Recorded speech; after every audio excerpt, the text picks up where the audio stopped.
Blackthorn Hollow always seemed quieter than other English villages, as though sound itself hesitated there. Even in summer, the narrow lanes carried a kind of autumnal stillness.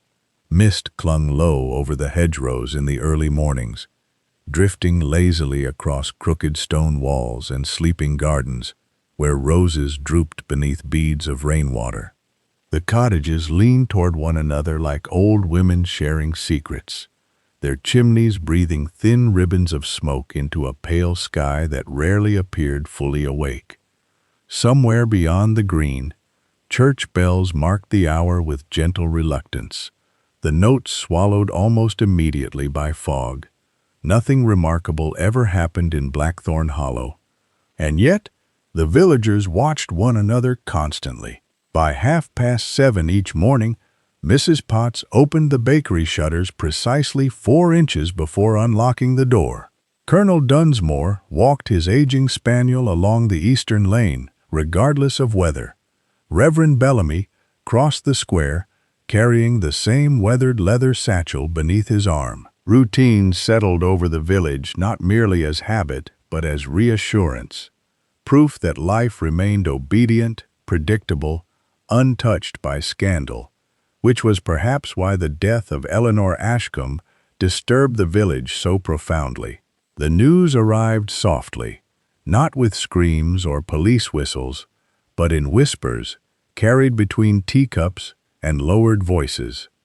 Mrs. Finch, Eleanor's housekeeper of nearly 30 years, had discovered her shortly after dawn in the drawing-room of Ashcombe House, seated upright in a velvet chair beside the window, hands folded neatly in her lap, eyes closed, as though she had simply fallen asleep while waiting for someone. By 10 o'clock, nearly the entire village knew. By noon, they had already decided it was her heart. Well, she had become terribly frail lately, Mrs. Potts remarked in the tea-room, though no one recalled Eleanor ever appearing weak. A blessing, really, sighed another woman, to go peacefully in one's own home. Peacefully. The word traveled easily through Blackthorn Hollow that day. Only a few people noticed the unease beneath it. Ashcombe House stood at the far end of the village, beyond a wrought-iron gate mottled with rust and ivy. The estate had once possessed grandeur, but time had pressed its fingers into every corner. The stone facade darkened with dampness, windows clouded with age. Ivy climbed heavily across the southern wall, twisting around the drawing-room windows so thickly that from a distance the house appeared half consumed by the earth itself. Miss Marple arrived shortly after midday, carrying a modest umbrella, despite the absence of rain. She was not officially invited. Miss Marple rarely required invitation where human nature was concerned. She paused briefly at the gate, studying the house with mild, thoughtful eyes. Nothing in her expression suggested alarm, yet there was always something quietly unsettling about the way Miss Marple observed things. She looked not at surfaces, but through them. Mrs. Finch greeted her at the door, pale and trembling. "Oh, Miss Marple, it's simply dreadful." "Yes," Miss Marple said gently, though dreadful things often begin very quietly. The house smelled faintly of lavender polish and extinguished fireplace ash. Curtains remained half-drawn despite the brightness outside, and the silence inside possessed a peculiar density, as though the walls themselves had absorbed years of unspoken conversations. The drawing-room door stood open. Eleanor Ashcombe remained exactly where she had died. She was an elegant woman even in death, silver hair carefully pinned, a dark green shawl draped across narrow shoulders. Her face retained an almost severe composure, though the lines around her mouth hinted at exhaustion more than age. Miss Marple's gaze moved carefully around the room. A teapot rested on the low table beside Eleanor's chair. 2 teacups, one empty, one nearly untouched. An untouched biscuit sat delicately on a porcelain plate. Miss Marple tilted her head slightly. "Did Mrs. Ashcombe often receive visitors in the evening?" she asked. Mrs. Finch hesitated. Not lately, no. And yet there were 2 cups. Mrs. Finch looked toward them and visibly faltered for the first time. I suppose she expected someone." Miss Marple said nothing. Instead, she stepped toward the long, ivy-covered windows. The curtains had been drawn tightly shut, despite the oppressive summer warmth. That alone felt curious. Eleanor Ashcombe was known to adore evening light. Miss Marple lightly touched the curtain edge, then her eyes lowered. Outside, visible through a narrow gap in the fabric, the ivy had been disturbed, not broken naturally by weather, cut, retied, carefully, almost deliberately. A faint chill crossed the room, though no window stood open. Behind them, voices murmured quietly in the hallway. A local physician speaking to Reverend Bellamy, footsteps softened by thick carpeting. Somewhere deeper in the house, a clock ticked with maddening calm. Miss Marple's attention drifted toward the hallway portrait just beyond the drawing-room door, a painting of Eleanor and her late husband. Something about it seemed wrong, not obvious, merely shifted. She approached slowly. The frame hung slightly crooked against the wallpaper, and beneath it the dust marks revealed it had recently been moved several inches to the side before being replaced, as though someone had searched behind it. Her expression remained mild, but inwardly, Miss Marple felt the first unmistakable tightening of instinct. Human beings, she often believed, rarely concealed guilt successfully. They concealed emotion, panic, shame, desperation. And this house breathed desperation. By evening, a gray fog had settled heavily over Blackthorn Hollow. Lamps glowed amber through cottage windows, while the village withdrew indoors with subdued relief, eager to place distance between themselves and Ashcombe House. Miss Marple remained awake in her small guest room overlooking the estate gardens. Near midnight, she noticed movement below. A figure, dark against darker shadows. Someone was standing near the ivy-covered wall beneath the drawing-room windows, watching the house, perfectly still. Miss Marple rose quietly and moved closer to the glass. The figure turned slightly, then vanished into the fog. Moments later, somewhere inside Ashcombe House, a door closed softly, and far below, hidden beneath the silence of the sleeping village, came the faint sound of paper tearing. Chapter 2. The woman no one mentioned mourning arrived reluctantly over Blackthorn Hollow. Rain drifted across the village in a fine silver veil, softening the outlines of cottages and dissolving the distant hills into pale obscurity. The church bell sounded muffled beneath the weather, its solemn rhythm echoing through empty lanes where puddles trembled beneath the occasional passing bicycle or cart. Smoke rose low from chimneys, pressed downward by the heavy sky, and the village itself seemed quieter than usual, not peaceful, but watchful. Death altered small places in peculiar ways. In cities, tragedy disappeared into movement and noise, but villages absorbed it, turned it over carefully, examined its edges in whispers over breakfast tables and behind gloved hands at market stalls. By morning, Eleanor Ashcombe's death had settled itself into the bloodstream of Blackthorn Hollow, and with it came memory. Miss Marple sat near the front window of the small guest house, knitting untouched in her lap, while rain threaded softly against the glass. Before her stood a modest breakfast tray gone gradually cold. Her attention lingered not upon the weather, but upon the people passing outside. Mrs. Potts crossed the lane twice within 20 minutes, despite having no visible errand. Colonel Dunsmore paused unusually long at the post-box while speaking to Reverend Bellamy.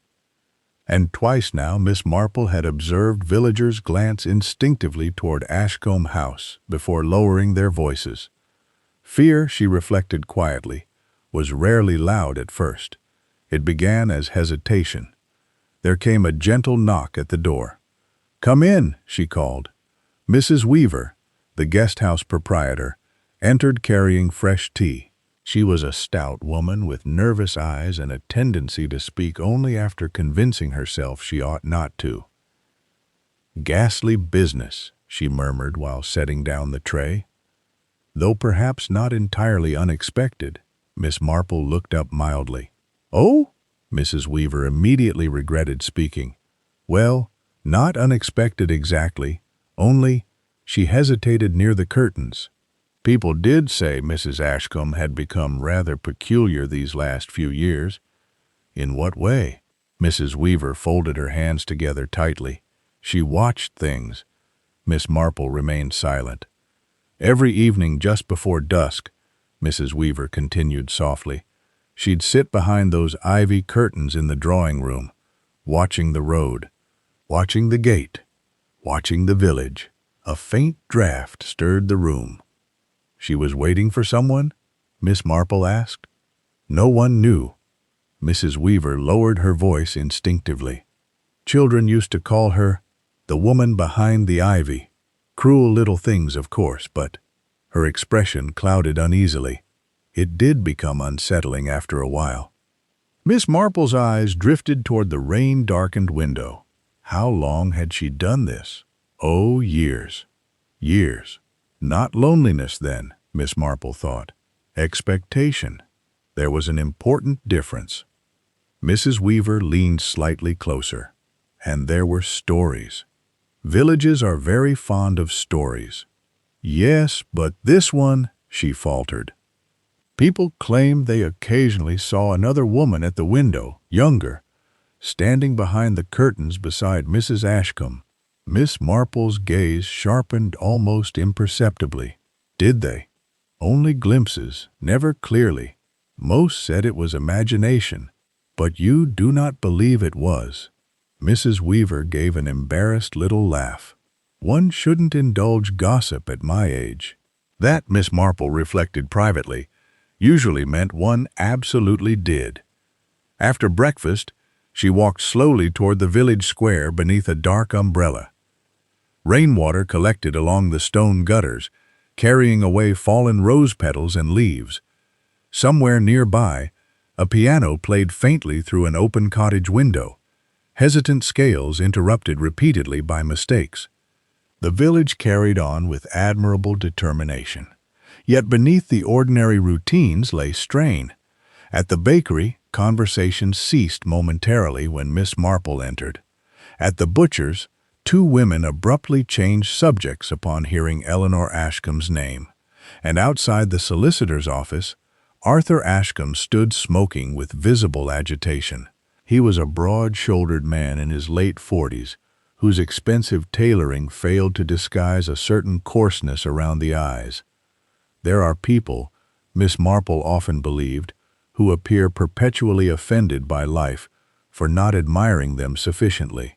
Arthur removed his cigarette quickly upon seeing her. "Miss Marple," he said, with practiced politeness. "Mr. Ashcombe, awful business." "Yes." He glanced toward the solicitor's windows. My aunt had become increasingly fragile. The whole thing's rather tragic. His tone was correct. Too correct. "What a comfort inheritance must be in times of grief," Miss Marple observed gently. A flicker crossed his face so quickly another person might have missed it. Not anger. Alarm? "Well," Arthur said stiffly, "there are practical matters to settle." "Indeed." He gave a short nod and disappeared inside the office. Miss Marple watched him go. Grief altered people strangely. Some became excessively emotional. Others became aggressively efficient. Both could conceal guilt. But Arthur Ashcombe was frightened of something beyond death itself. The rain eased slightly by afternoon. Miss Marple returned to Ashcombe House, where Mrs. Finch moved through the corridors with exhausted fragility, as though sleep itself had abandoned her. "I found this while cleaning the study," the housekeeper said quietly, handing over a partially burned envelope. The edges were blackened and brittle. Only a fragment remained legible. "Forgive me before it is too late." Miss Marple studied the handwriting carefully. Elegant, deliberate, not recent. Was this among the fireplace ashes? Mrs. Finch nodded. She burned papers constantly these last few weeks. Letters mostly. Did Mrs. Ashcombe often receive correspondence? Not particularly, but lately, Mrs. Finch hesitated. Lately, she became hopeful. The word lingered oddly in the dim hallway. Hopeful. It seemed entirely incompatible with the atmosphere of Ashcombe House. In what way? Miss Marple asked. She started opening curtains again, ordering flowers, asking whether guests had arrived when no one was expected. Mrs. Finch swallowed softly. Once I even heard her laughing alone in the drawing room. The statement carried more sorrow than comfort. Miss Marple glanced toward the staircase. Did she ever mention whom she was waiting for? No, but something in Mrs. Finch's expression suggested uncertainty. Before Miss Marple could continue, footsteps echoed sharply from the entrance hall. Arthur Ashcombe had returned. His wet coat hung heavily from his shoulders, irritation simmering visibly beneath forced restraint. I must insist upon access to my aunt's private documents, he snapped toward Mrs. Finch.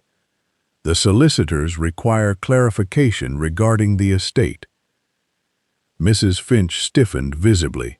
Your aunt requested the study remain untouched. My aunt is dead. The words landed with brutal inelegance in the quiet corridor. Arthur noticed Miss Marple watching him and immediately moderated his tone. My apologies. These matters are difficult. Yes, Miss Marple replied softly. Difficult things often reveal character. For a moment, something dangerous flashed behind Arthur's eyes, then vanished. He turned abruptly and disappeared upstairs toward the study. Miss Marple remained still, listening. Several minutes later came the sound of drawers opening violently overhead. Not grief. Searching. That evening, the fog returned. Thicker this time. It crept low across the estate gardens and pressed itself against the windows like breath upon glass. Lamps glowed weakly through the mist, transforming Ashcombe House into a floating shadow surrounded by darkness. Miss Marple sat alone in the drawing room. The room felt different at night, smaller somehow. The ivy-covered windows admitted almost no moonlight, and the heavy curtains retained a faint scent of damp earth beneath the lavender polish. Eleanor Ashcombe's chair remained untouched beside the cold fireplace. The second teacup still rested quietly upon the table awaiting removal. Miss Marple examined it carefully. A faint coral lipstick stain marked the rim. Not Eleanor's shade. Older women, she reflected, rarely changed lifelong habits in cosmetics. And Eleanor Ashcombe had always worn dark rose tones. This lipstick belonged to someone younger. Her attention shifted slowly around the room. Bookshelves, portraits, curtains. Then suddenly, a realization. Miss Marple rose carefully and approached the long, ivy-covered window. The curtain edge bore tiny, threadbare marks near the bottom hem. Repeated wear, as though someone had opened and closed this specific section many times while attempting not to disturb the rest. Someone hiding, watching unseen. She gently pulled the curtain aside. Outside, beneath the dripping ivy, the ground remained soft from rain.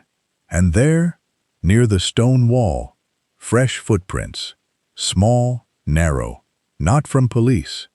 Not from servants. A woman's shoes. Miss Marple's eyes followed the prints carefully through the mist-dark garden until they vanished near the side entrance path.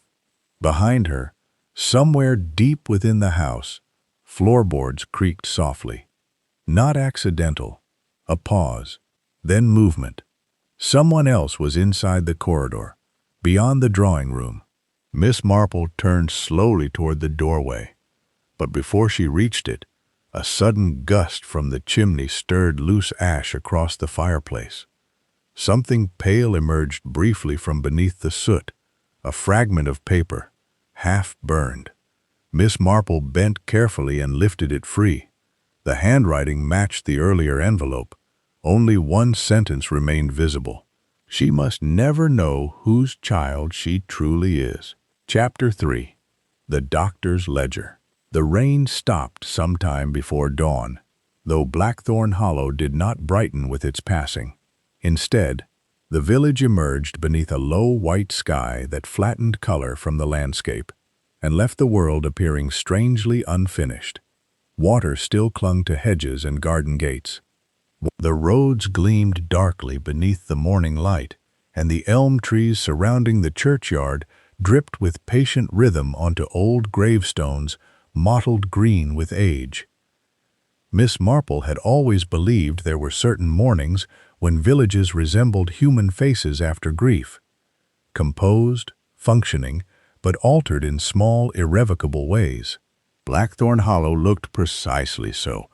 The fragment of burned paper rested folded carefully inside her handbag as she walked slowly along the eastern lane toward the late Dr. Mercer's cottage. She moved with the appearance of harmless age, pausing occasionally to admire flowers or exchange greetings, yet her mind remained entirely occupied. She must never know whose child she truly is. Not merely secrecy, protection, or perhaps fear. The distinction mattered.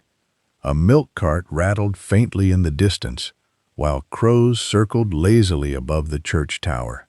Beyond the village green stood Mercer Cottage, modest and ivy-framed, with pale blue shutters faded by weather and time. A climbing rose bush curled around the front gate in neglected bloom. There was something profoundly lonely about the house. Not abandonment exactly, resignation. Miss Marple opened the gate gently. Before she could knock, the front door opened. Cecilia Mercer stood framed in the doorway, one hand still resting upon the brass handle as though she had been expecting interruption. She was perhaps in her early 40s, though sorrow had blurred the certainty of age from her features. Her face possessed a restrained beauty, softened by fatigue, and there lingered in her expression that particular stillness one sometimes saw in people who had spent too many years carefully containing themselves. She wore dark gray despite the warmth. Not mourning clothes precisely, habitual sadness. "Miss Marple," she said quietly. Her voice was low and cultivated, though touched faintly by weariness. "I hope I'm not intruding," Miss Marple replied. "Not at all." Yet the hesitation before the answer had existed, only briefly. Still, Miss Marple noticed such things. Cecilia led her into a narrow sitting room, scented faintly with lavender and old books. The curtains stood partially open, allowing pale morning light to gather softly across polished furniture and shelves lined with medical texts belonging to Dr. Julian Mercer. A clock ticked gently near the fireplace. Everything in the room appeared orderly, too orderly, as though maintained not for comfort, but discipline. "You were close to Mrs. Ashcombe?" Miss Marple asked, after tea had been poured. Cecilia lowered her eyes momentarily, as close as one can be in villages like this. "An interesting answer. And what sort of villages are those?" "The sort where everyone knows one another," Cecilia said softly. "Yet very little is ever truly spoken." Miss Marple stirred her tea slowly. "Human beings frequently revealed themselves while attempting concealment. You must miss your father greatly," she observed. Something tightened almost invisibly in Cecilia's face. "Yes." Not grief this time. Pain, older, complicated. Dr. Julian Mercer had served Blackthorn Hollow for nearly 50 years before his death the previous winter. Villagers still spoke of him with deep affection, a gentle physician, discreet and dependable, who accepted eggs, flowers, or apologies when patients could not afford payment. Yet Miss Marple had encountered enough respectable men to know kindness and secrecy often occupied neighboring rooms within the same heart. You inherited his papers? She asked casually. Cecilia nodded. I've hardly sorted them. Medical records can become quite overwhelming. Yes, again that hesitation. Tiny, but present. Miss Marple sipped her tea. The lavender scent lingered faintly in the room, the same perfume she had noticed in Eleanor Ashcombe's drawing room. Not unusual, perhaps. Many women wore lavender, yet Miss Marple rarely trusted coincidences entirely. Outside, wind moved gently through the rose bushes, tapping branches against the window pane with soft, irregular rhythm. Cecilia folded her hands carefully in her lap. People are saying unpleasant things already, she said suddenly. About Mrs. Ashcombe? About everyone. Her smile appeared briefly and vanished. Villages enjoy tragedy. It relieves them from discussing their own disappointments. Miss Marple looked at her thoughtfully. That sounds rather personal. For the first time, Cecilia seemed genuinely unsettled. Only slightly. But enough. I didn't mean— Oh, I believe you did.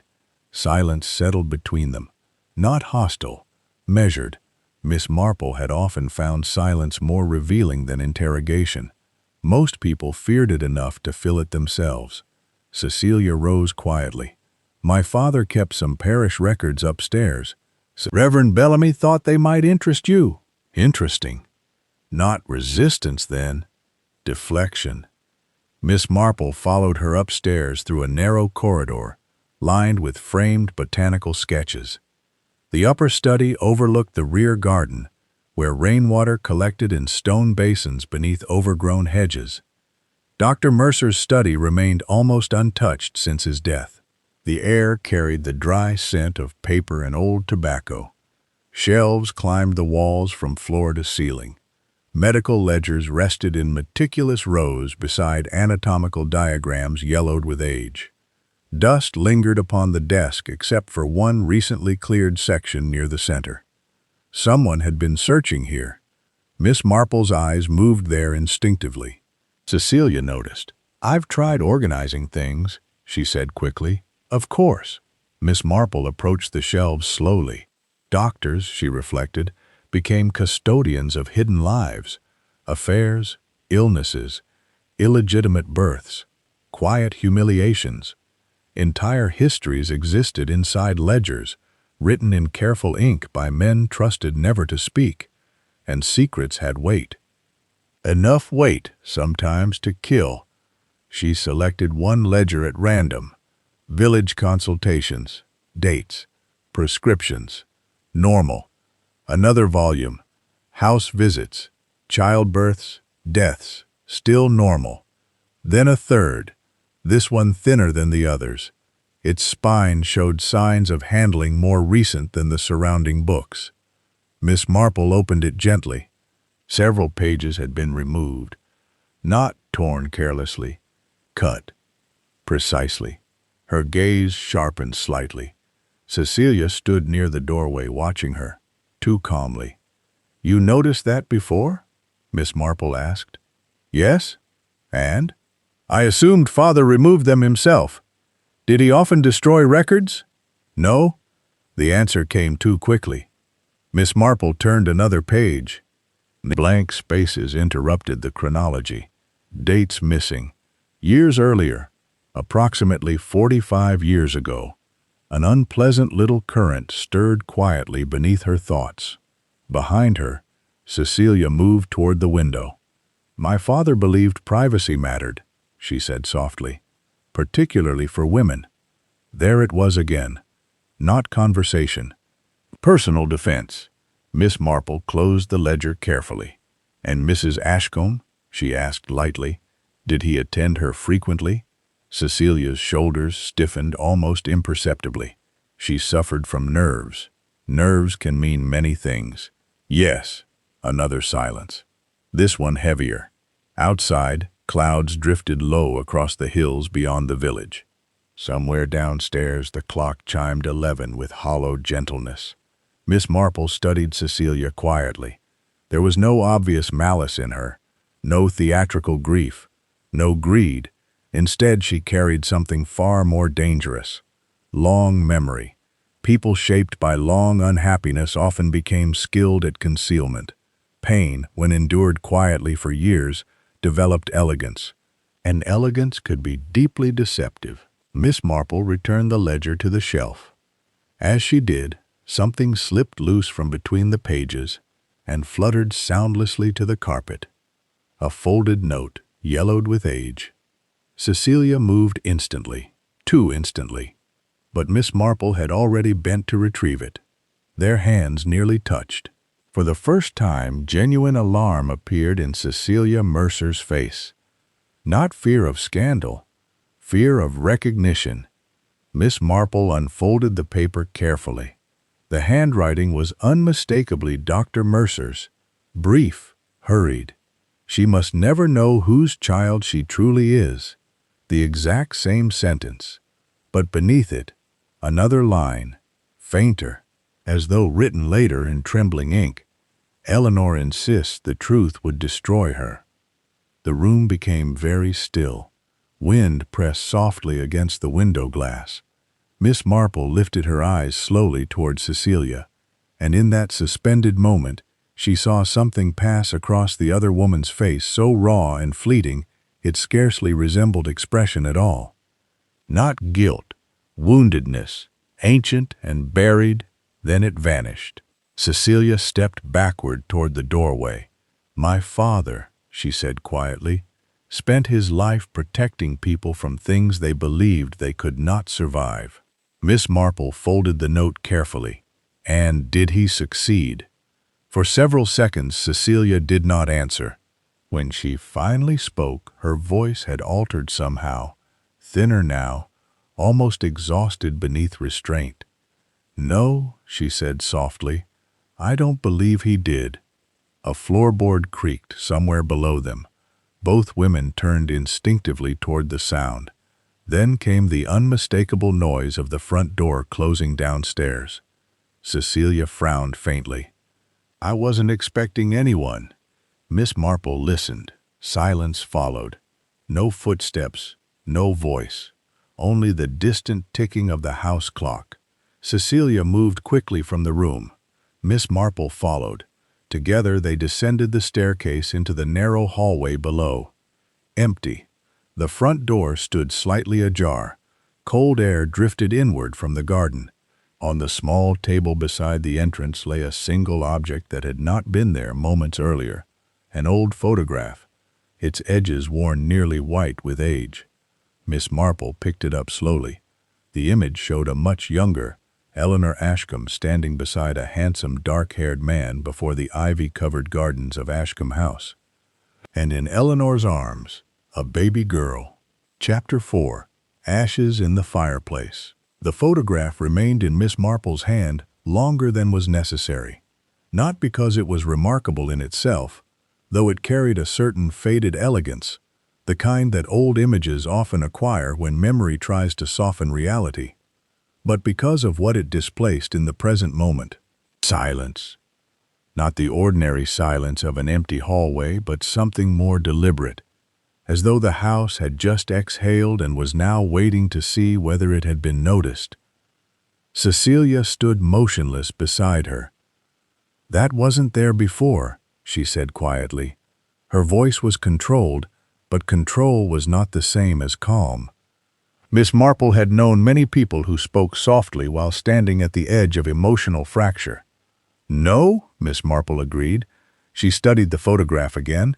Eleanor Ashcombe, as a young woman, looked almost unrecognizable, not yet hardened into the composed widow found in the drawing room, but alive in a way that suggested expectation rather than duty.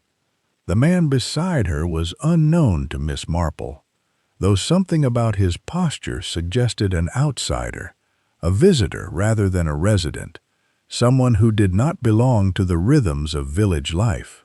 And the child, Miss Marple's gaze lingered there. The infant's face was indistinct in the blur of age, yet its presence altered the meaning of everything else in the image. Not scandal exactly, something more enduring, something that had been carefully folded away rather than confronted. Cecilia reached out suddenly. "May I?" she asked. Miss Marple handed it to her without hesitation. Cecilia looked at it for a long time. Too long. A person merely curious would have observed and moved on. But Cecilia did not move. Her fingers tightened almost imperceptibly around the edges of the photograph, as though testing whether it might dissolve under pressure. "That's Ashcombe House," she said finally. "Yes. My mother always said Eleanor was different in those days." Her tone remained measured, yet something subtle had entered it, not accusation but disturbance, the kind that arrives when long-held narratives begin to shift slightly out of alignment. Miss Marple watched her carefully. "And what did your mother mean by different?" Cecilia hesitated. "She said Eleanor once believed she could choose her own life." A faint breeze passed through the open door behind them, stirring the curtains like a breath in an otherwise sealed room. Miss Marple turned her attention to the hallway table. The photograph had not arrived there by accident. Someone had placed it deliberately, not for discovery by chance, but for observation of reaction, which meant the act itself was part of a message, a controlled communication.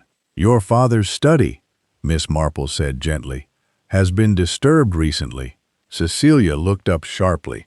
"I told you, I haven't touched." "I did not suggest you had."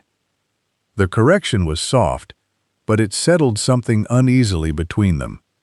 Cecilia's expression tightened slightly. "Then who?" Miss Marple did not answer immediately. Instead, she moved toward the door, her gaze lowering briefly to the threshold. A faint trace of damp soil marked the edge of the carpet. Fresh. Someone had stood here recently. Not Cecilia, not a housekeeper. Someone who preferred not to be seen entering by the front path. "May I look at your father's correspondence?" Miss Marple asked. Cecilia's hesitation was immediate. "Yes, of course." But the reply came too late to feel natural. They returned upstairs in silence. The study seemed colder than before, as though it had absorbed the tension left behind by their earlier discovery. Dr. Mercer's books remained perfectly aligned, yet the air now carried a subtle disorder, not physical, but perceptible to those accustomed to reading rooms as one reads faces. Miss Marple noticed it instantly. A drawer that had been closed earlier was now fractionally ajar.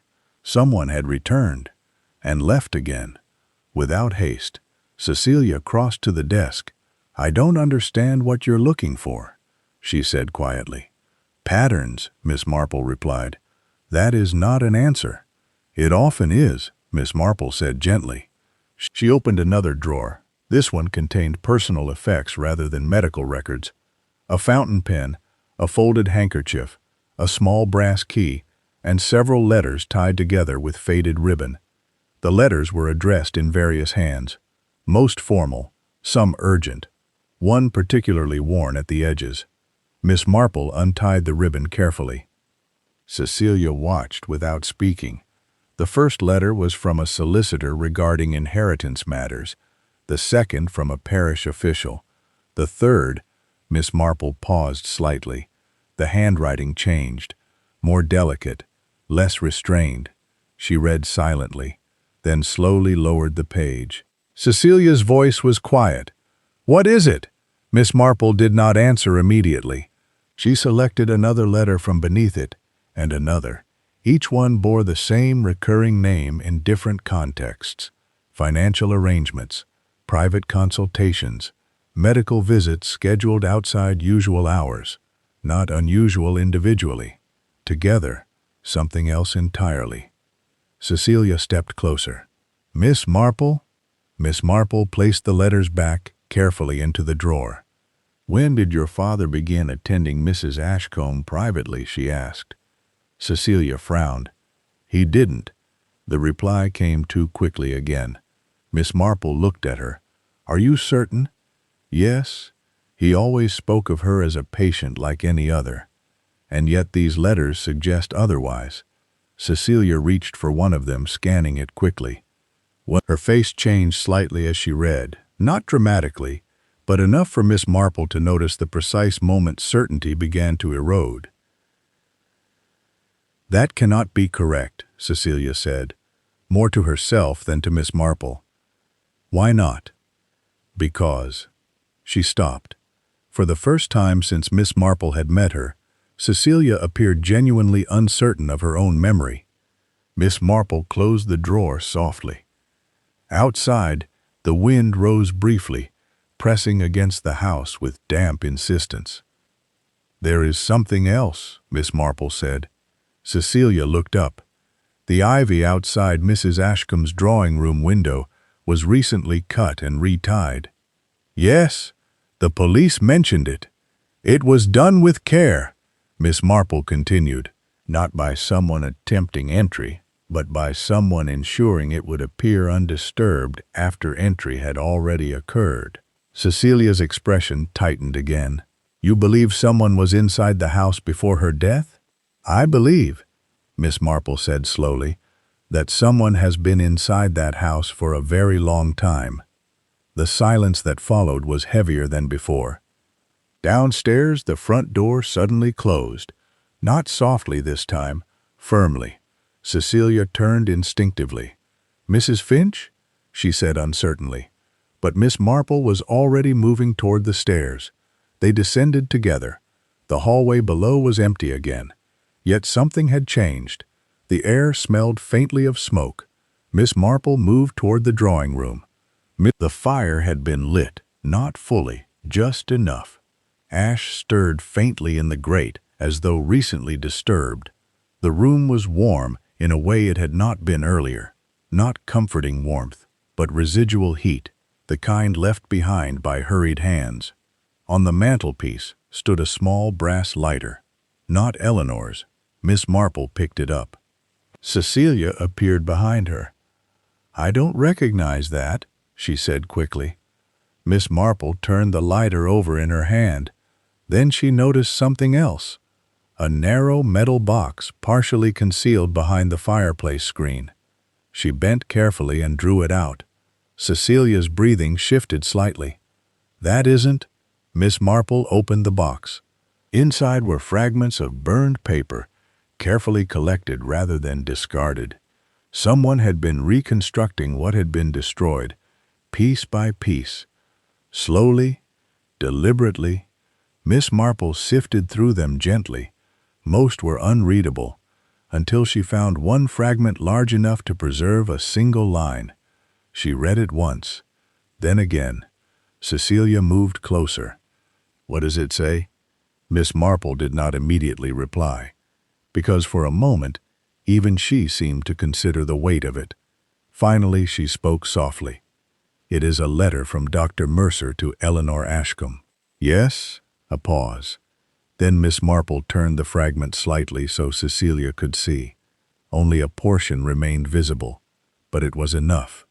"The child is not who you believe she is." Cecilia went very still. The sound of the ticking clock in the hallway suddenly felt too loud. Miss Marple closed the box gently, and in that quiet room filled with fading smoke and unfinished truths, she said the words that changed everything. "Your father was not protecting a scandal, Miss Mercer." A pause, heavier now. More final. "He was protecting an identity." Cecilia's voice, when it came, was almost unrecognizable. "Whose?" Chapter 5. Lavender and Poison. The question lingered in the room long after it was spoken.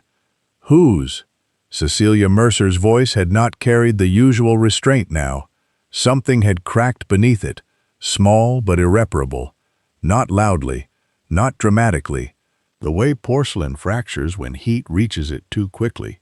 Silent, inevitable, already complete before anyone notices. Miss Marple did not answer at once.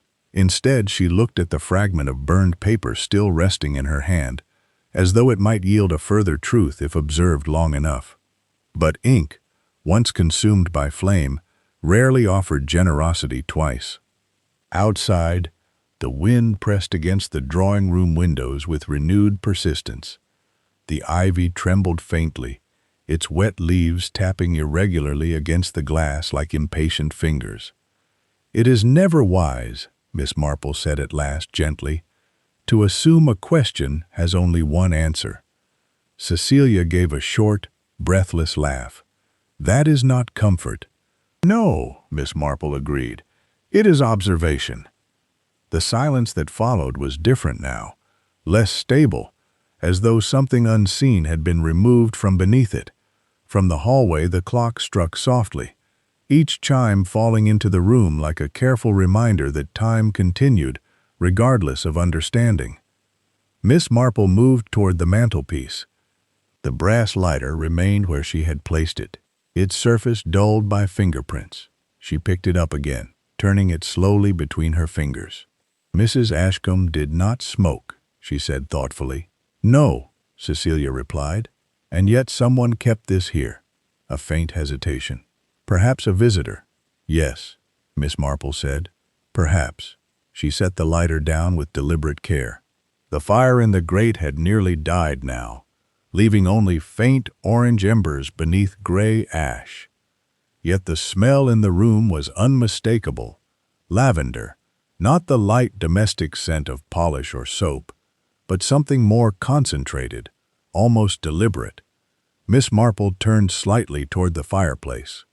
"Your father used lavender preparations?" she asked. Cecilia frowned. He disliked strong scents. He said they interfered with clinical judgment. "And Mrs. Ashcombe?" "She preferred it," Cecilia said slowly. "I believe she always had." Miss Marple nodded faintly, as though confirming a private thought. "Then it is curious," she said, "that I have encountered it in 3 separate places connected to her death." Cecilia stiffened slightly. "3? "The drawing room," Miss Marple said calmly. "Your father's study. And here." A pause. "The suggestion being, that scent rarely moves through a house without intention." Cecilia opened her mouth, then closed it again. For the first time, uncertainty settled visibly into her posture. Not emotional collapse, something more dangerous. The slow erosion of certainty she had likely relied upon for years. Miss Marple stepped away from the fireplace. "Tell me," she said gently, "did your father ever speak of Eleanor Ashcombe in emotional terms?" Cecilia hesitated. "No. Never with warmth or frustration?" Another pause. "No," she repeated. "He spoke of her as complicated." "Interesting word," Miss Marple murmured.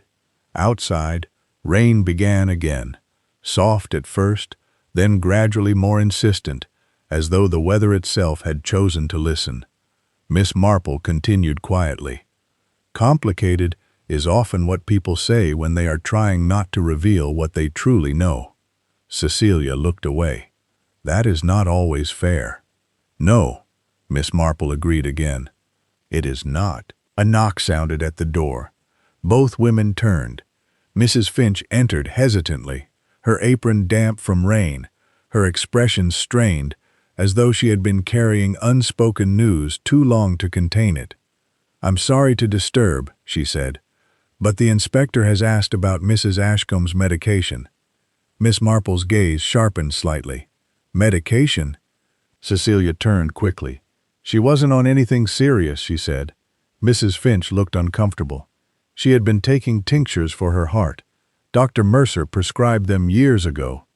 Miss Marple said nothing immediately. The housekeeper continued nervously. "They were kept in the cabinet upstairs. But I noticed something strange this morning." "What sort of strange?" Miss Marple asked softly. Mrs. Finch hesitated. The bottle was empty. A silence followed, not dramatic, just precise. Miss Marple turned slowly. "Was it empty yesterday?" "I don't believe so. I checked the cabinet myself after she passed." Cecilia stepped forward slightly. "Are you suggesting someone tampered with it?" Mrs. Finch's eyes flickered uneasily between them. "I am not suggesting anything, Miss Cecilia, only reporting what I saw." Miss Marple inclined her head. Thank you. Mrs. Finch lingered another moment, clearly wanting to say more, then retreated back into the corridor. The door closed softly behind her. Cecilia exhaled. "This is becoming absurd," she said quietly. "Now we are discussing missing medicine." Miss Marple studied her. "Absurdity," she said gently, "is often only disorder not yet understood." She moved toward the staircase. Cecilia followed reluctantly. The upstairs corridor felt colder than before. The rain outside had darkened the windows, turning the light into a muted gray wash across the wallpaper. Shadows gathered in corners where daylight could no longer reach. They entered Dr. Mercer's study once more. Miss Marple went directly to the cabinet mentioned by Mrs. Finch. Cecilia stood behind her. "It is locked," she said. "No," Miss Marple replied. She tried the handle gently. It opened. Inside were neatly arranged bottles and instruments, carefully labeled, methodically ordered. Yet one space remained conspicuously empty. Miss Marple pointed to it. "This," she said softly, "is where a tincture of digitalis would normally be stored." Cecilia stepped closer. "How do you know that?" "Because it is commonly used for heart conditions," Miss Marple said, "and because I have seen its effects before." Cecilia's expression tightened. "You believe my father prescribed it to her?" "I believe," Miss Marple corrected gently, "that he prescribed it for someone." A pause. "And I believe," she added, "that it has since been removed." Cecilia looked at her sharply. "By whom?" Miss Marple did not answer immediately. Instead, she turned slightly toward the window. The rain had intensified now, streaking the glass in uneven lines. Beyond it, the village rooftops blurred into indistinct shapes beneath the storm. "Tell me," Miss Marple said quietly, "when your father died, did you notice anything unusual among his effects?" Cecilia frowned. "No. Everything was orderly." "Too orderly?" A pause. "Yes," she admitted reluctantly. "He was meticulous." Miss Marple turned back toward her. "And did you personally inspect his medical records before they were sealed by the solicitor?" Cecilia hesitated. "No, I trusted Reverend Bellamy to assist." Miss Marple nodded slowly. "Trust," she said, "is a curious thing. It often survives where evidence does not." Something in Cecilia's face changed then. Not anger, understanding beginning to form against her will. "You think," she said carefully, "that my father altered records?" "I think," Miss Marple replied, "that someone altered them after his death." The room fell still. Only the rain continued speaking against the window. Cecilia's voice was quieter now. "Why would anyone do that?"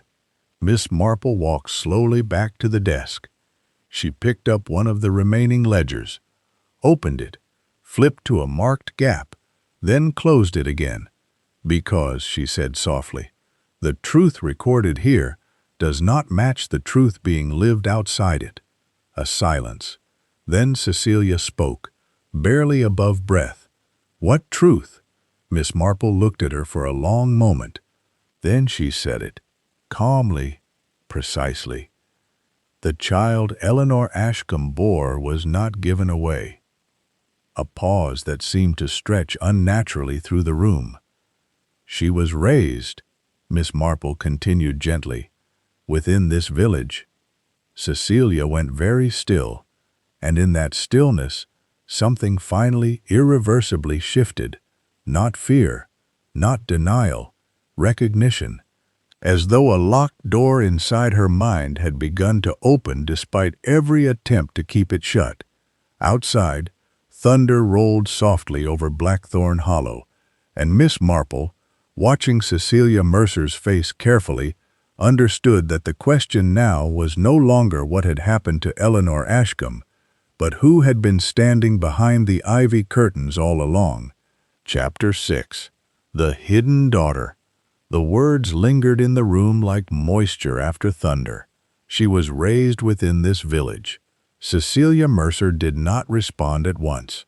She remained standing near the desk, motionless in a way that suggested not absence of thought, but the opposite, thought, moving too quickly, colliding with itself in silence. Outside the window, rain softened into a steady, almost patient rhythm. It ran down the glass in uneven trails, distorting the village beyond into a blurred watercolor of gray roofs and indistinct chimneys. Blackthorn Hollow had the appearance of something partially remembered rather than fully seen. Cecilia finally spoke, though her voice had changed. "That is not possible." Miss Marple did not immediately challenge her. Instead, she turned slightly, as though allowing the statement to settle properly into the room before examining it. "Is it not?" she asked gently. Cecilia shook her head once. "My mother left this village long before I was born." A pause. She never returned. Miss Marple studied her carefully. "You are certain of that?" "Yes." The answer came quickly again, too quickly for something so absolute. Miss Marple closed the ledger she had been holding and placed it carefully back on the shelf. Certainty, she had often observed, was frequently a form of protection rather than truth. "And yet," she said softly, "we are dealing with a pattern of concealed records, altered correspondence, and emotional reactions that suggest proximity rather than distance." Cecilia's hands tightened slightly at her sides. "I don't understand what you are implying." "I am not implying anything," Miss Marple replied. "I am observing what remains when assumptions are removed." A silence followed, this one heavier. Cecilia moved away from the desk slowly, as though the room itself had begun to feel unfamiliar. "My father would have told me," she said quietly. "Would he?" Miss Marple asked. That question, though softly delivered, seemed to unsettle her more than any accusation. Cecilia hesitated. "I believe so," she said at last. "You believe," Miss Marple repeated, "or you know." The distinction hung in the air. Cecilia did not answer. Miss Marple walked slowly toward the window. Beyond the glass, the garden behind the cottage had begun to flood in places, the rain collecting in shallow pools between overgrown flower beds. The world outside seemed subdued, almost reluctant to assert itself. "There is something else," Miss Marple said after a moment. Cecilia looked up. "The photograph left in Ashcombe House," Miss Marple continued, "was not merely placed for discovery, it was placed for recognition." Cecilia frowned faintly. "I don't understand." "It was meant for someone who would recognize themselves within it," Miss Marple said. A pause. "Not Eleanor Ashcombe." Silence sharpened again. Cecilia took a step forward. "Then who?" Miss Marple did not answer immediately. Instead, she reached into her handbag and withdrew the folded photograph once more. She studied it briefly, then placed it gently on the desk between them. "Tell me," she said softly, "when you were a child, did your mother ever speak of Ashcombe House?" Cecilia's expression tightened slightly. "No." "And yet," Miss Marple continued, "you recognized it immediately when you saw the earlier photograph." "That is not unusual," Cecilia said quickly. "Everyone in the village knows Ashcombe House." "Knows it," Miss Marple agreed. "But not as intimately as you did." Cecilia stared at her. "I did not say I recognized it intimately." "No," Miss Marple replied, "but your reaction suggested familiarity rather than observation." A silence stretched between them. Outside, thunder rolled more distantly now, as though the storm were retreating, but unwilling to relinquish the sky entirely. Miss Marple turned slightly toward her.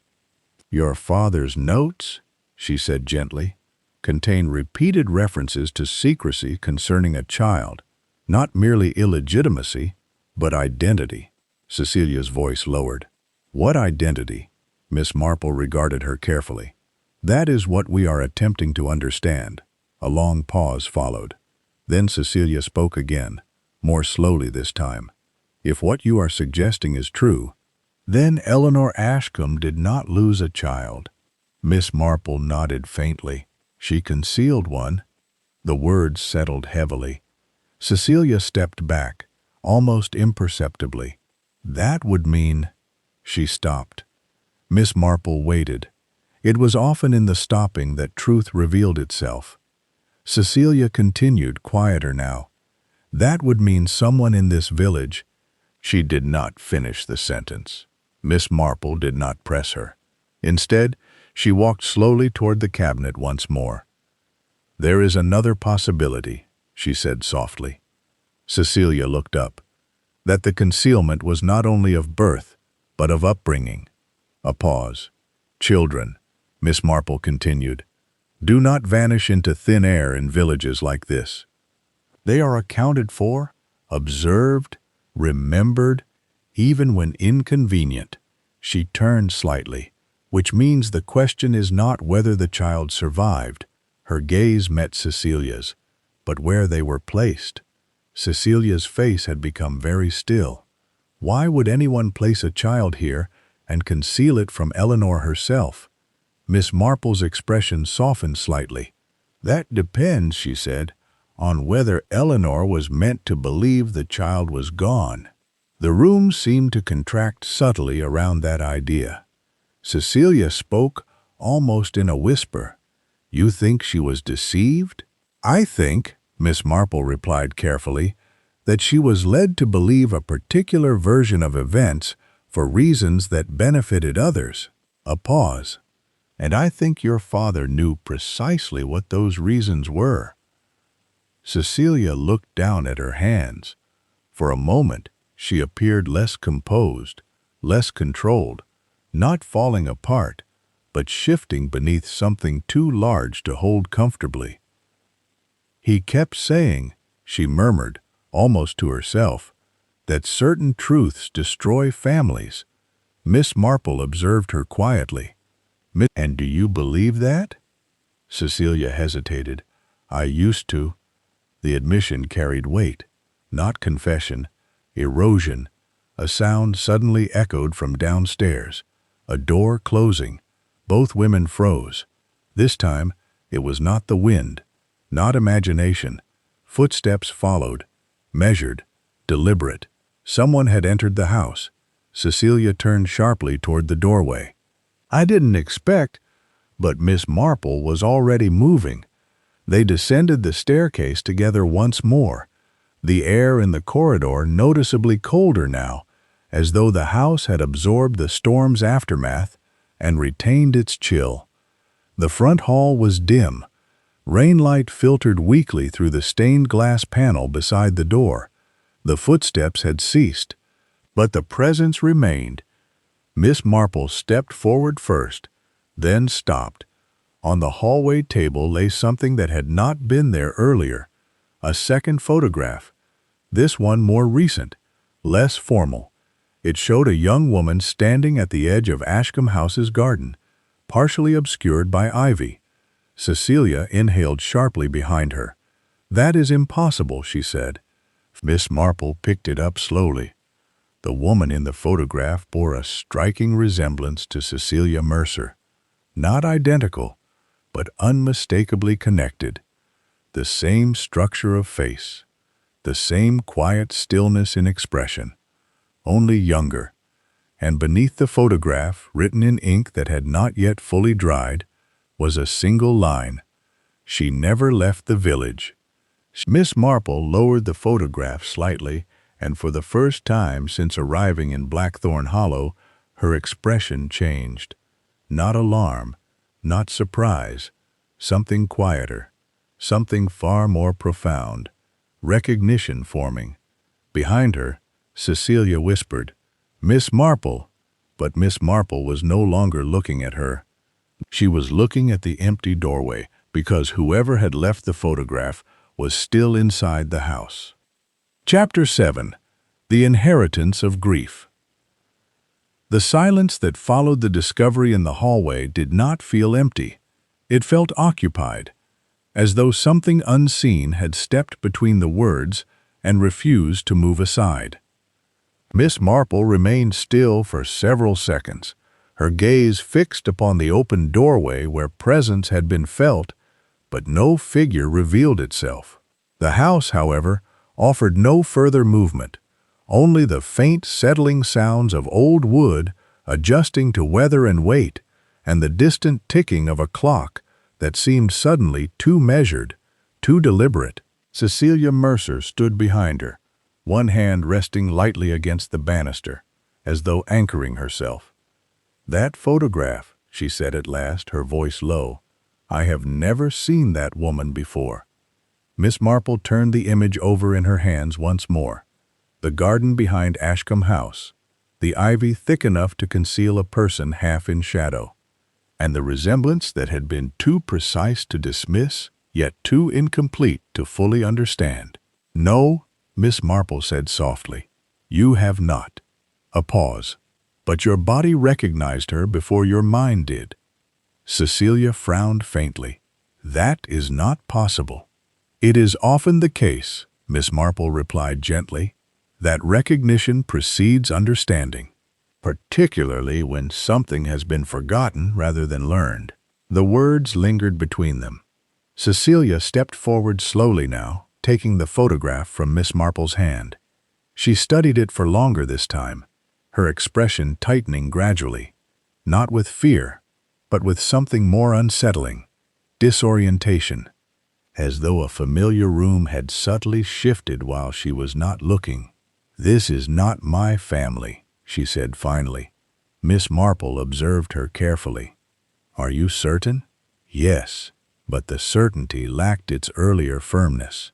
Outside, rain pressed steadily against the windows again, gathering in thin rivulets that distorted the garden beyond into wavering shapes. The world beyond Ashcombe House seemed to dissolve slightly at its edges, as though reluctant to remain fixed. Miss Marple moved toward the hallway table. "The second photograph," she said quietly, "was placed here by someone who knows what it represents." Cecilia followed her gaze. "Then they are trying to tell us something." "Yes," Miss Marple agreed, "but not necessarily for our benefit." A faint tightening crossed Cecilia's expression. "Then whose?" Miss Marple did not answer immediately. Instead, she looked down the corridor where the footsteps had been heard earlier. The carpet remained undisturbed now, but presence was not always measured in footprints. Sometimes it was measured in hesitation, in altered air, in the instinctive awareness that a space had been briefly shared. "There is something about grief," Miss Marple said softly, "that people misunderstand." Cecilia turned slightly toward her. "Grief?" "Yes," Miss Marple continued. "It is often assumed to be a clean emotion, but in truth it is rarely pure. It becomes entangled with resentment, with memory, with things never said aloud." She paused. "And sometimes," she added, "it is inherited." Cecilia frowned. "Inherited? Not legally," Miss Marple said. "Emotionally." The words seemed to settle heavily in the corridor. They moved slowly into the drawing room again. The fire had gone out completely now, leaving only cold ash behind. The ivy outside the window pressed against the glass with patient insistence, as though listening. Miss Marple stood near the hearth.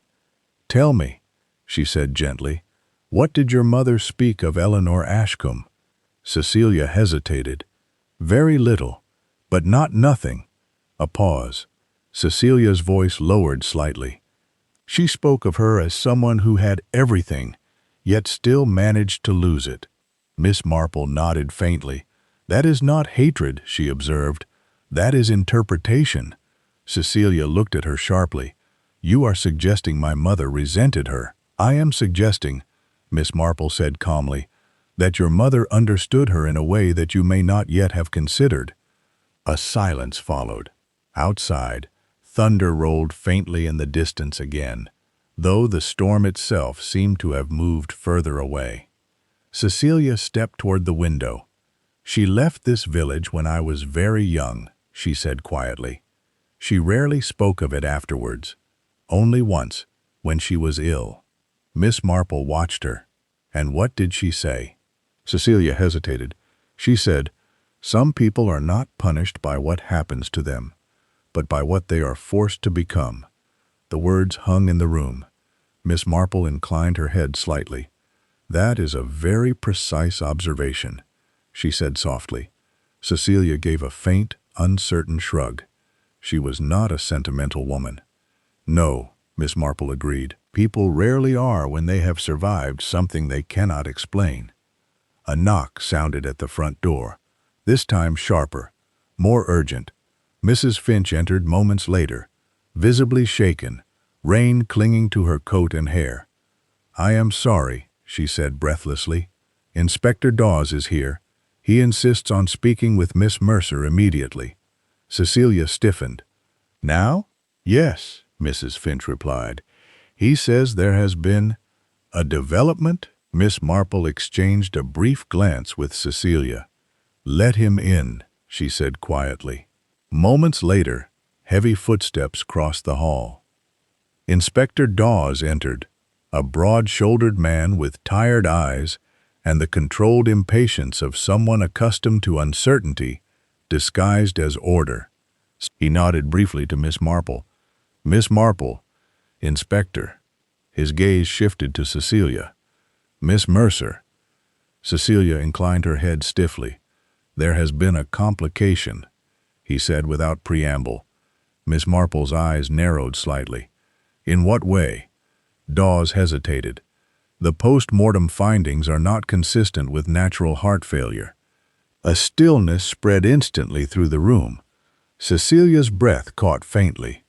"You mean digitalis?" Dawes confirmed. "Present in significant concentration." The words seemed to echo more than once. Miss Marple did not react outwardly, but her gaze sharpened. "And the source?" "We are tracing prescriptions," Dawes said, "but there is something else." He paused, this time less certain.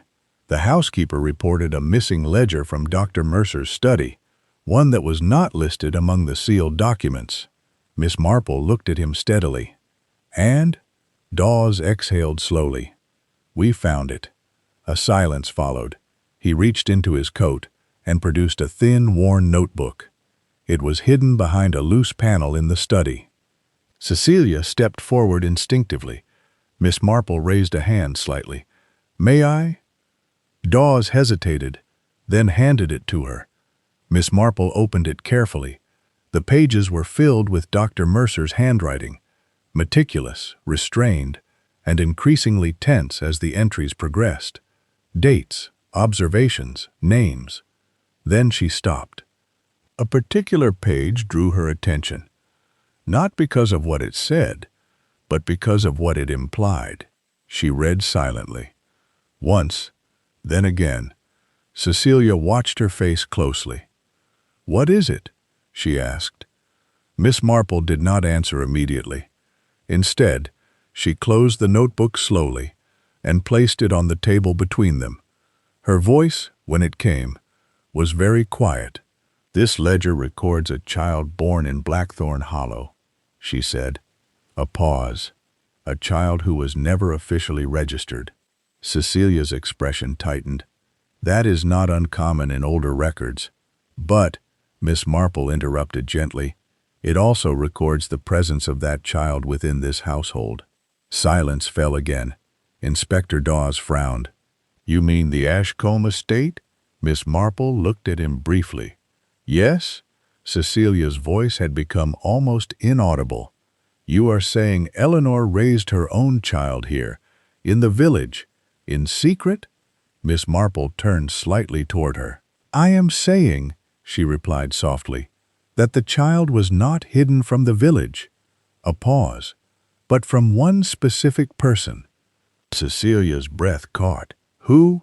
Miss Marple's gaze did not waver. "Eleanor Ashcombe herself." The room seemed to tilt subtly with the weight of the statement. Dawes frowned sharply. "That makes no sense." "On the contrary," Miss Marple said gently. "It makes a very specific kind of sense indeed." Cecilia's voice broke slightly. "You are saying my mother—" But she could not finish. Miss Marple looked at her with quiet compassion. "I am saying," she said softly, "that your mother may have been the child Eleanor believed she had lost." A silence so complete followed that even the rain seemed to hesitate outside. And then, from the hallway beyond the drawing room, a floorboard creaked, slow, deliberate, as though someone had just stepped forward after listening for a very long time. Chapter 8. Behind the Ivy Curtains. The creak did not echo. It settled, as though the house itself had absorbed the sound and decided, without consultation, to keep it. Inspector Dawes instinctively turned toward the corridor, his hand already moving to his coat. Cecilia remained frozen where she stood, her face drained of color in a way that suggested not fear alone, but something deeper, an emotional recalibration taking place too quickly for comfort. Miss Marple did not move. She simply listened. The silence that followed the floorboard's complaint was not empty. It was attentive, like a pause held deliberately by someone who had already decided when to continue speaking. Then came nothing further. No second step, no retreat, only presence suspended just beyond sight.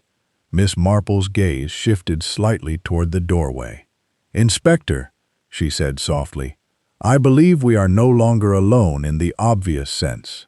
Dawes frowned. "That is not helpful, Miss Marple."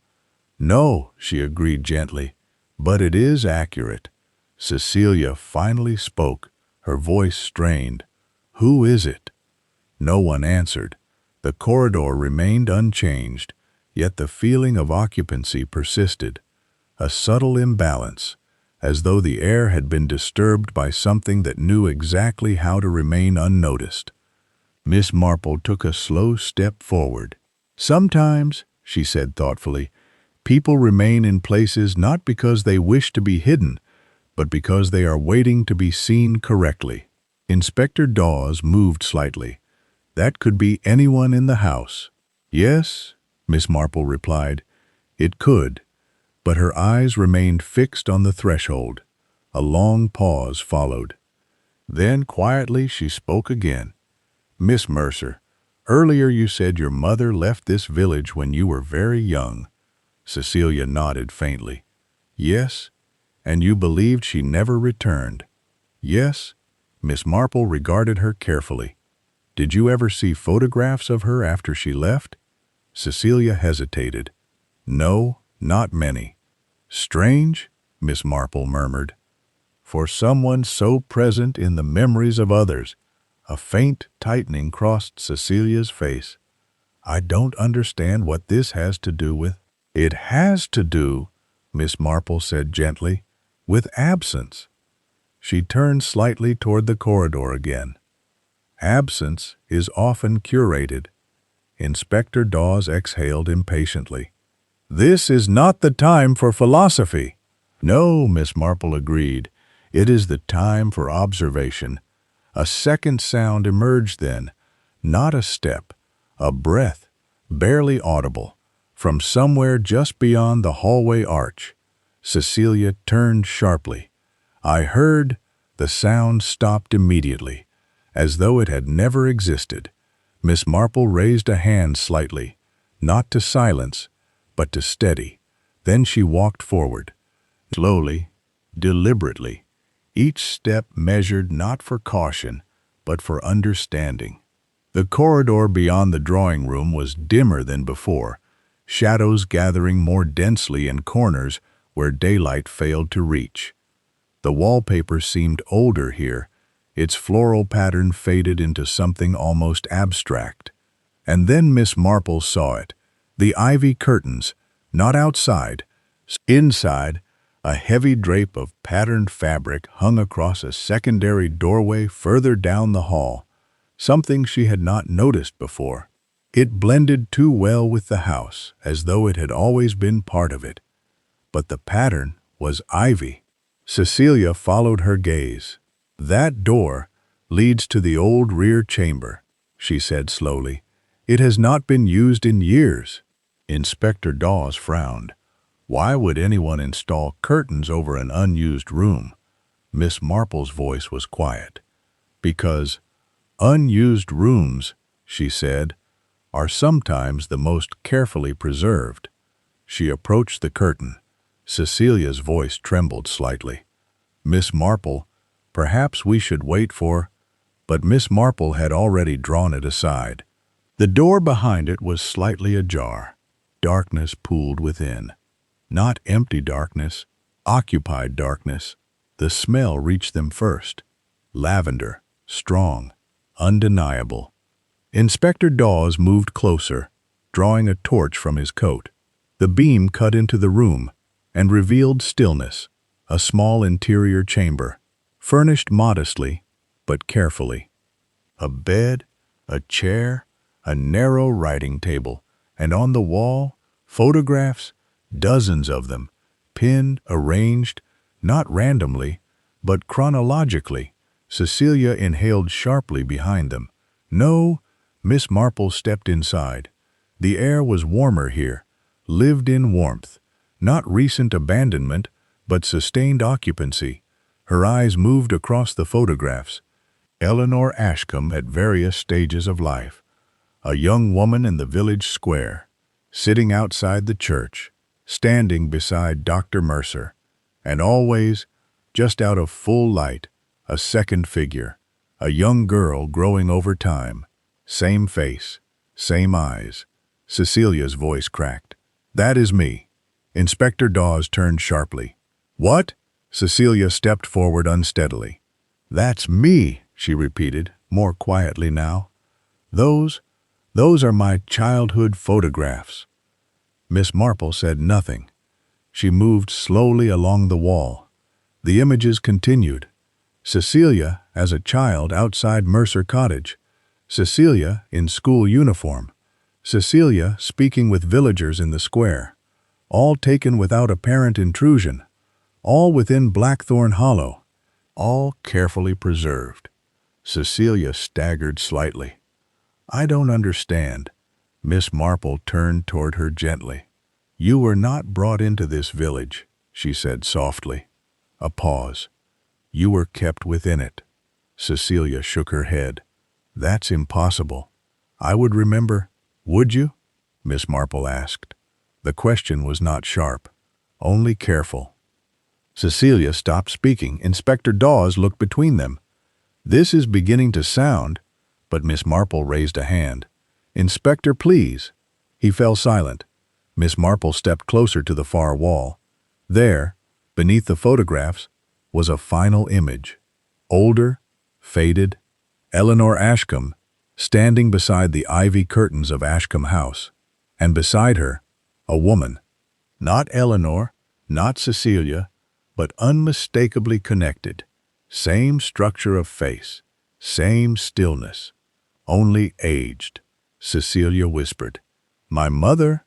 Miss Marple nodded faintly. "Yes." Silence deepened. Then Miss Marple spoke again. But notice something important. Her finger indicated the arrangement. "The photographs of you begin after a certain point."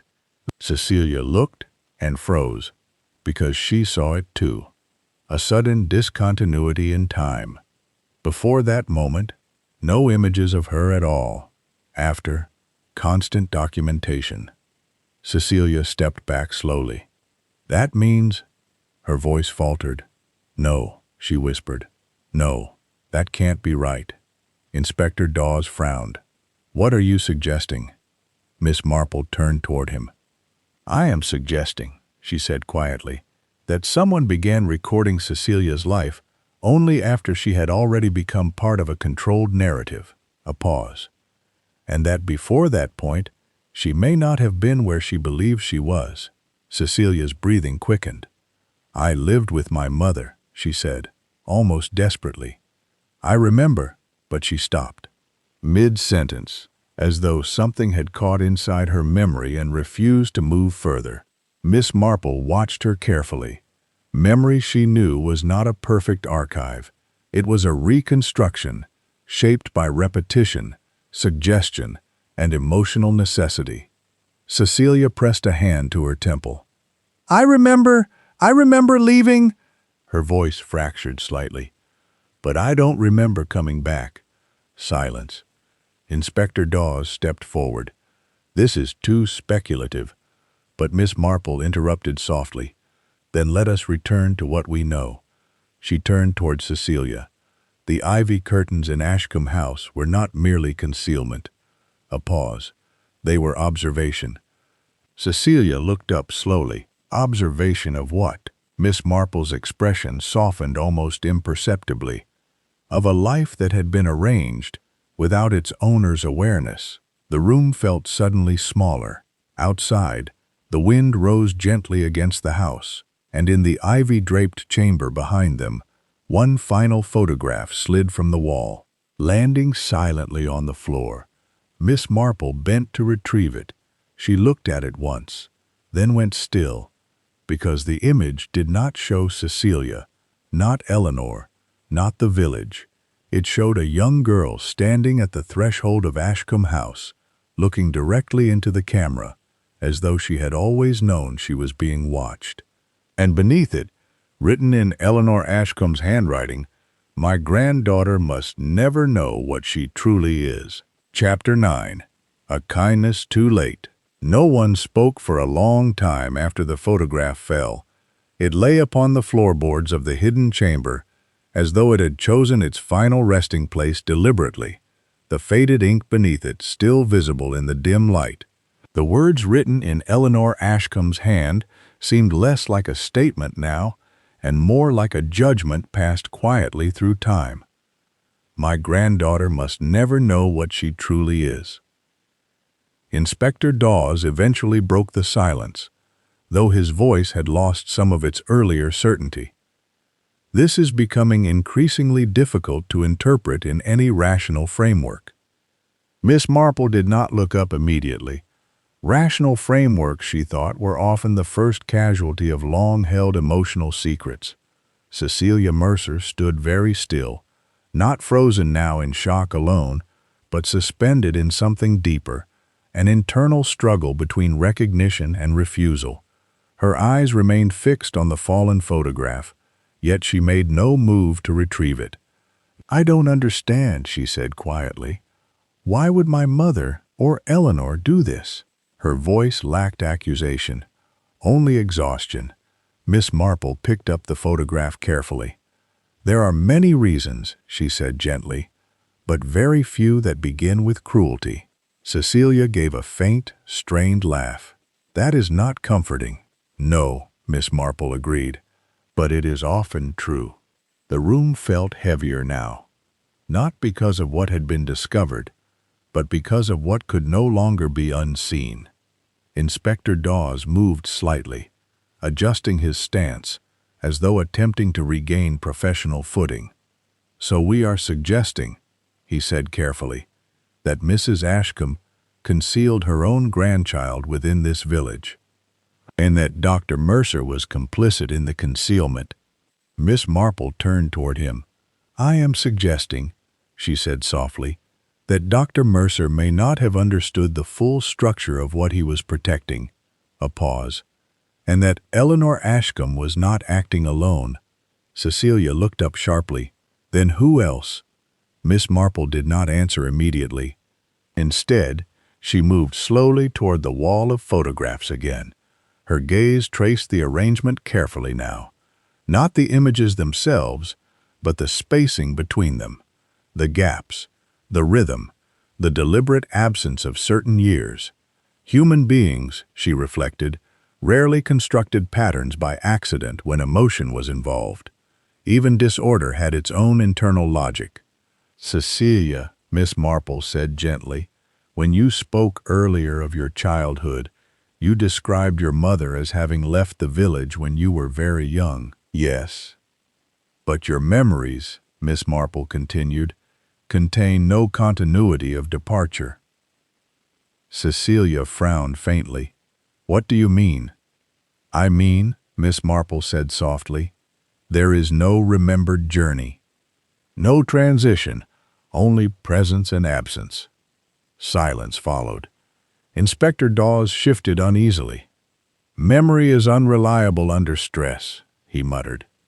Yes, Miss Marple agreed, but it is rarely entirely fabricated. She turned slightly toward Cecilia. Tell me, she said, what is the earliest thing you clearly remember? Cecilia hesitated. My mother, in the cottage, the garden, lavender smell. Miss Marple nodded faintly. And after that? A pause. I remember school, the village, people knowing me. And your mother?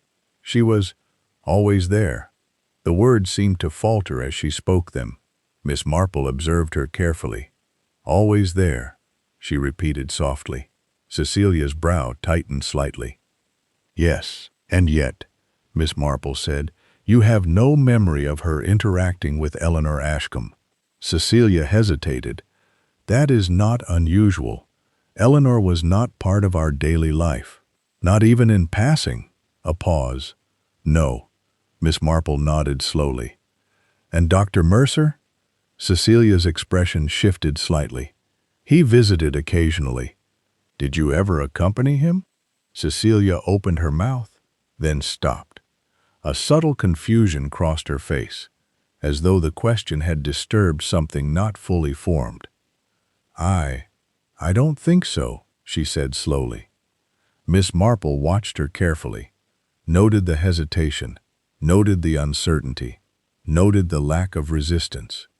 Inspector Dawes exhaled. This is beginning to sound like psychological inference rather than evidence. Miss Marple turned toward him gently. Inspector, she said, evidence is often only the final layer of understanding. Before that comes pattern recognition. She stepped closer to Cecilia again. And what I am seeing, she continued softly, is a life structured in carefully controlled visibility. Cecilia's voice was barely audible. Controlled by whom? Miss Marple paused. For a moment, even she seemed to weigh the answer carefully. Then she said, by someone who understood both grief and protection. A silence followed. Outside the hidden chamber, the house creaked softly as rain intensified against its structure.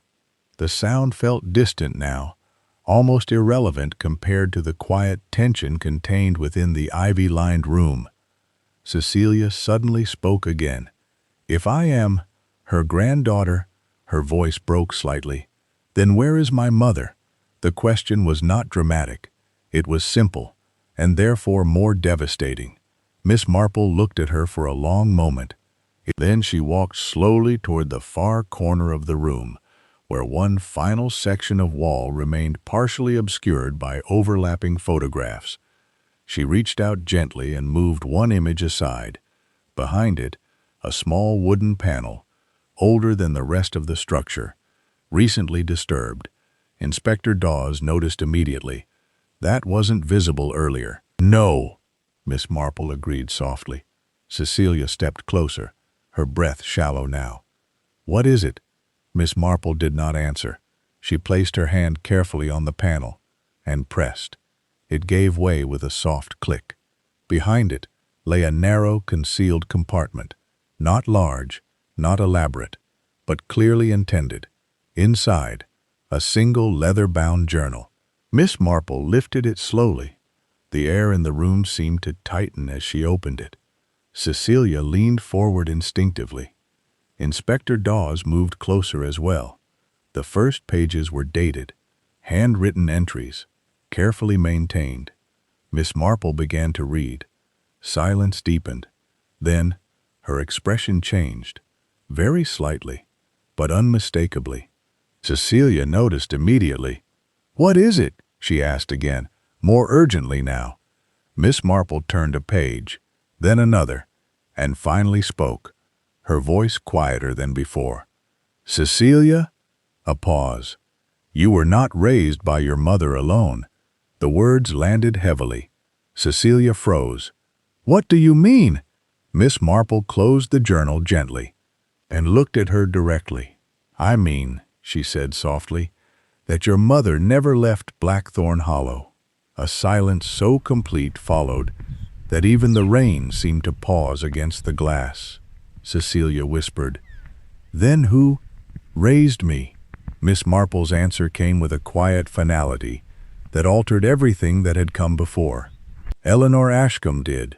A breath. Then the final realization formed, not as speculation, but as certainty settling into place. "And she did not do it as your grandmother." Miss Marple held Cecilia's gaze steadily, "but as your mother." Chapter 10. The curtains opened. The journal lay open upon the desk as though it had been waiting a very long time for this moment. No one touched it. Not immediately. Even Inspector Dawes, who had built his life upon the assumption that revelation arrived in orderly stages, remained unusually still. His professional certainty eroded not by lack of evidence, but by the sheer emotional density of what had already been uncovered. Cecilia Mercer stood a few paces away, not retreating now, not advancing either, simply suspended between identities that no longer held firm edges. Miss Marple closed the journal gently. The sound was small, yet it felt decisive. Outside, the rain had softened again into a steady, unhurried fall.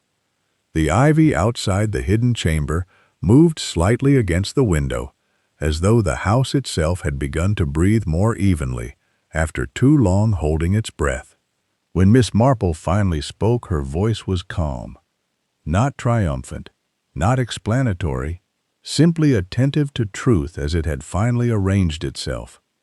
"I think," she said softly, "we must begin at the point where appearances were first allowed to become substitutes for reality." Inspector Dawes frowned slightly. "And when was that?" Miss Marple looked down at the journal. "When a young woman named Eleanor Ashcombe was forced to make a decision no one should ever have to make alone." A silence followed. Cecilia's voice came quietly. "You are saying she gave birth to my mother?" "Yes," Miss Marple said. A pause. "And that she was not permitted to raise her." The words did not feel new now. They felt remembered, as though they had always been present beneath everything else, waiting for their proper arrangement. Miss Marple continued gently. "Eleanor was a young woman of considerable social standing. Her family, as such families often do, understood reputation as a form of survival." She paused. "And survival, when threatened, often becomes cruel."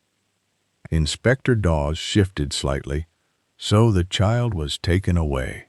"Yes," Miss Marple agreed, "but not in the simple sense of removal, in the sense of substitution." Cecilia looked up sharply. "Substitution?" Miss Marple nodded. "Your mother was not told she was abandoned. She was told she had been placed elsewhere for her own protection. A life arranged in careful layers of justification." A faint stillness settled deeper into the room. "Eleanor," Miss Marple continued, "was made to believe her child had been adopted permanently outside the village." Cecilia's voice trembled slightly. "And it wasn't true." "No," Miss Marple said gently. "It was not." She turned a page in the journal. "The child remained here." A pause, "and was raised under supervision." Inspector Dawes exhaled slowly. "By Dr. Mercer." "Yes," Miss Marple said, "and others who believed they were acting for the best." She looked at Cecilia now. "But Eleanor never knew that her daughter remained within reach." Cecilia's expression tightened. "And my mother?" Miss Marple hesitated only briefly. "She grew up," she said softly, "believing she had been abandoned entirely." Silence followed, not dramatic, absolute.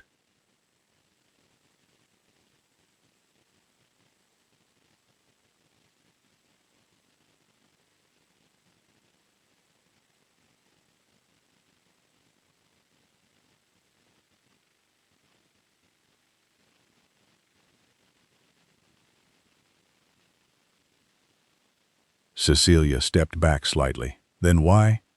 She stopped. Why was everything hidden from me? Miss Marple closed the journal. That, she said gently, is where human nature becomes more complicated than truth alone. She walked slowly toward the window. Outside, the village lay muted beneath rain and distance. Blackthorn Hollow appeared unchanged from above, orderly, quiet, predictable. And yet beneath that appearance lay decades of carefully contained emotional structure. Miss Marple continued, "Your mother grew up in this village carrying an invisible inheritance. She was loved in a practical sense, perhaps even a protective one, but she also carried the absence of origin that no kindness can fully repair." A pause. And Eleanor lived with the belief that her child had been removed from her life forever. Cecilia's hands trembled slightly now. Then why did they never speak? Miss Marple turned back. "Because when they finally understood the truth," she said softly, "it was already too late for uncomplicated reunion." Inspector Dawes frowned. "Too late?" Miss Marple nodded. "Your mother was already ill by then, not physically at first, emotionally. Lifelong deprivation leaves marks that do not heal, simply because the cause is identified." A silence followed. "And Eleanor," she added gently, "was already too deeply entrenched in the role she had been forced to inhabit." Cecilia whispered, "What role?" Miss Marple looked at her carefully. "Respectability," she said simply. A pause and silence. The words seemed to settle into the room like dust. Cecilia turned away. "My entire life," she said quietly, "was built on something no one understood properly." Miss Marple stepped closer. "Not built," she corrected gently, "shaped." A pause. "And that is not the same thing as deception." Cecilia's voice broke slightly. "My mother is dead." "Yes," Miss Marple said softly. "And Eleanor?" "Also dead." Silence again. Not empty now. Heavy with consequence rather than uncertainty. Inspector Dawes cleared his throat. "And the murder?" Miss Marple turned toward him. "That is the point at which emotion ceased to remain passive." She walked slowly back to the desk. "Eleanor had recently discovered the truth," she said, "that her granddaughter, yourself, was living within the village, that the line of separation she had believed permanent was, in fact, artificial." Cecilia's breathing slowed slightly, and she wanted to reveal it. "Yes," Miss Marple said, "and more importantly, she wanted to correct it." A pause. "Not financially alone, emotionally, legally, personally." Inspector Dawes frowned. "And that threatened someone." Miss Marple nodded. "Your mother's legacy of suffering was not abstract," she said gently. "It had shaped you, and someone close to both families, believed that revealing the truth would not bring healing, but destruction." Cecilia looked up sharply. "Who?" Miss Marple did not answer immediately. Instead, she looked down at the journal again. "Dr. Mercer understood the danger of disclosure," she said quietly. "But he was not the only one managing what could and could not be known." She turned slightly. There was another presence in this structure of silence. A pause. Someone who lived with both women across generations. Inspector Dawes stiffened slightly. "Mrs. Finch?" Miss Marple shook her head gently. "No." Her gaze lifted. "Arthur Ashcombe." Cecilia stared. "My cousin?" Miss Marple nodded faintly. "He was not merely concerned with inheritance," she said softly. "He was concerned with continuity, with the preservation of a narrative that ensured stability." Inspector Dawes frowned. "You are suggesting he arranged the poisoning?" "I am suggesting," Miss Marple said carefully, "that when Eleanor began altering that narrative, someone intervened." A silence followed. Outside, the rain softened further. The house seemed to settle. As though it had reached the end of its confession, Cecilia spoke quietly. My mother was never told she was Eleanor's daughter. No, Miss Marple said, and I was never told any of this. Yes. A pause. Cecilia closed her eyes briefly. And Eleanor, Miss Marple's voice softened. She died believing she had been given a final chance at correction, she said, not understanding that correction and reconciliation are not always the same thing. Silence returned. Then Cecilia whispered, "She tried to fix it." "Yes," Miss Marple said gently, "and she was killed for it." Miss Marple did not immediately respond, because that, in its simplest form, was true. But truth, she had learned, rarely arrived without consequence. "Justice," Miss Marple said finally, "is not always what people assume it to be." Inspector Dawes looked at her. "Then what is it?" Miss Marple considered this for a long moment. "Sometimes," she said quietly, "it is simply the moment when hidden things can no longer remain hidden without causing further harm." Cecilia opened her eyes. Tears had gathered, though they did not fall, not yet. "What happens now?" she asked. Miss Marple looked at her with a kind of quiet sorrow. "Now," she said gently, "truth must be allowed to exist without being used as a weapon." A pause. "And that is often the most difficult part." The room remained still. Outside, the rain eased further. Light began to return in faint increments across the village, as though the world itself had decided that enough darkness had been held for one story. Miss Marple closed the journal carefully. Eleanor Ashcombe's life, as it had finally been understood, was not a tale of cruelty or redemption alone. It was something far more human, a sequence of decisions made under pressure, a chain of silences inherited rather than chosen, a love expressed too late to be gentle, and a grief that had learned too well how to survive without expression. Cecilia stood slowly. "I don't know what I am supposed to feel," she said quietly. Miss Marple nodded.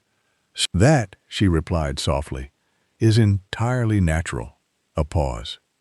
"Feelings," she added, "are rarely immediate companions to understanding." Inspector Dawes closed his notebook.